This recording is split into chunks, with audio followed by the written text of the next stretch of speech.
questions for now while we're waiting? Anything for clarity? Not from my side, Sipho. And Kim? I think I'm clear. I had a chat to Henco before dialing in, so yeah, I'm good with it.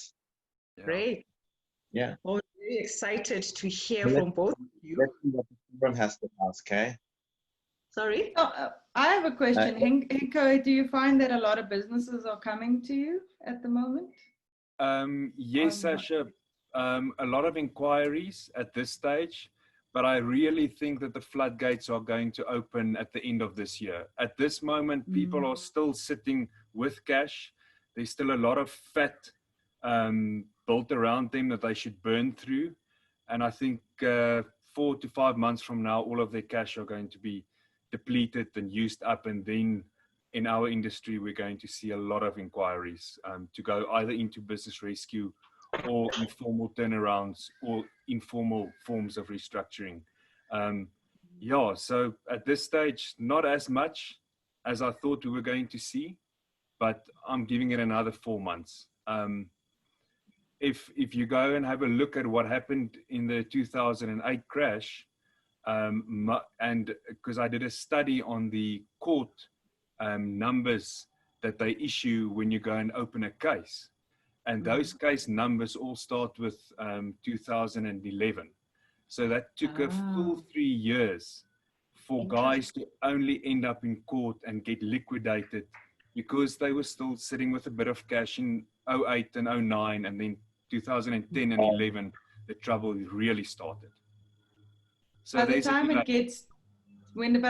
gets to you, would you say it's like seriously dire? People don't look into it. They look at every other option possible first. That's it. They always come to us too late. That's unfortunately always the case. When is the right time to come to you? Yeah, I was going to say, it's not the time now to start coming through. Yes, I would say that they should come through now, and that especially directors and owners of businesses should let their egos fly out the window and start asking for help, because the first couple of red flags are now starting to show on their side, and this is now the time for them to put up their hands and say, listen, we need help and advice, and we should potentially go into business rescue. They always leave it too late. And Henco, I've got a follow-up question, especially around ego, and I'm highlighting this in light of mindfulness, right? Yeah. How would you advise a owner of a business to let go of ego? Because at times, we say these things, but how? We talk about people need to change mindsets, but how? So there is a negative stigma attached to the term business rescue, and directors tend to feel like failures when they put their businesses into business rescue. But fortunately, it's been around now for 10 years in South Africa, and that stigma has started to fall away. And it's now become more or less seen to be the honorable thing to do when you see and you sit with your auditors, and they are usually the guys who come to you as an owner and say that, listen, your statements do not look good and you need to make a plan. So I think the whole stigma that was attached to rescue has started to fall away. And directors now start to think not only about the employees, but about that heritage that they've built up in their business. It's usually you sit with directors who's built a business over 50, 60 years, and now for them to come and ask for help is usually where the ego gets in the way. But they do tend to come for help, put the company into business rescue, and a lot of companies come out the other end of business rescue a lot stronger than they were before they went in, which is a great benefit of business rescue. But yeah, I think especially with COVID and the lockdown has really brought the owners of companies to their knees, and there isn't a way, there's no space for any egos. And that automatically flies out the window, and they just say, listen, I'm standing a chance of losing my livelihood and I need help, not only for me, but my employees as well. And I think from a mindfulness point of view, then, I mean, what I'm hearing is it is getting to a point where you accept what is in the current moment with no judgment. Exactly. That summarizes it very well. And obviously, once you do that, that's another way of actually expressing compassion for yourself, because failure is inevitable. I mean, we're all in this together, and life is that. You know, there's ups and downs. But once you accept what is, and without any judgment or whatsoever, and then taking it as a learning opportunity, you are able to then access creativity within yourself. And you realize actually there's a whole new way of doing things rather than being stuck in the same way. And this is why we're wanting to combine these topics to mindfulness.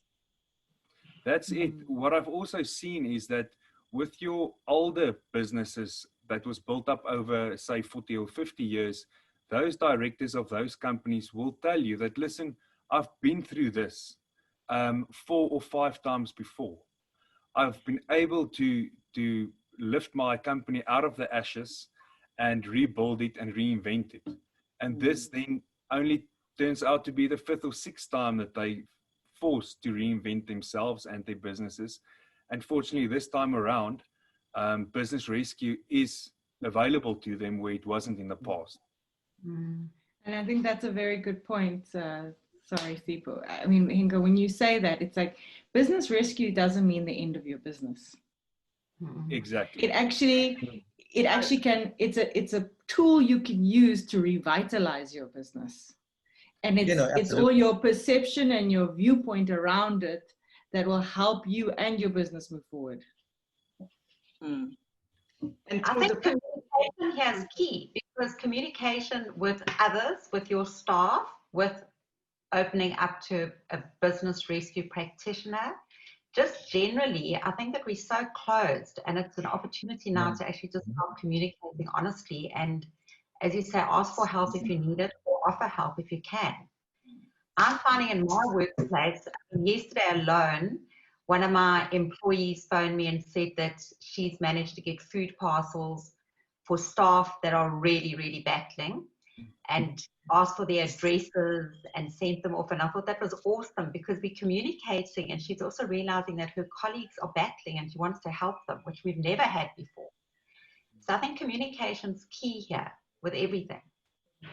Rich, you're absolutely right, because what I've also seen is the business rescue process forces all the affected parties, whether that be your banks, even SARS, it might be your most aggressive and most hostile creditor that you owe money to. It forces all of these people to take part in a process, and it forces them to sit around a table with you and brainstorm with you.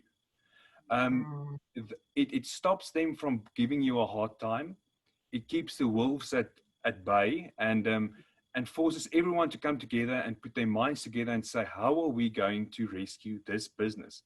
And I've seen that a lot of the knights in shining armor that come to your saving is usually your biggest creditor, because he knows that if I take part in this process and I, in some shape or another, help this business by keeping on supplying or entering into new agreements with this company that's in rescue, I, at the end of the day, will get my money back as well.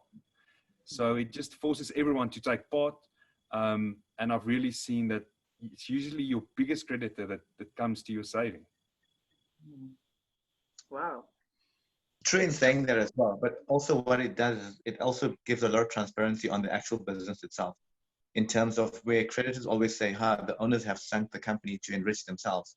When you undergo business rescue, everything becomes transparent, and you showcase every part of the business to your creditors and suppliers and customers. Because when a practitioner comes into play, he doesn't have any emotional attachments to the business. He's very clinical about the process that he wants to follow. And it actually has a lot of buy-in from the creditors, right? Absolutely. There's no bias if an owner has to do it. And just the relief that it brings to the directors and owners of a company when a third person, totally objective, from the sideline comes in and just takes that pressure off of the shoulders of the owners and allows the directors to sit back for a while and let someone else come in with, like Kim said, without any emotions attached to it. And a guy or lady who can come in and make hard decisions without any emotions, that usually saves the ship at the end of the day.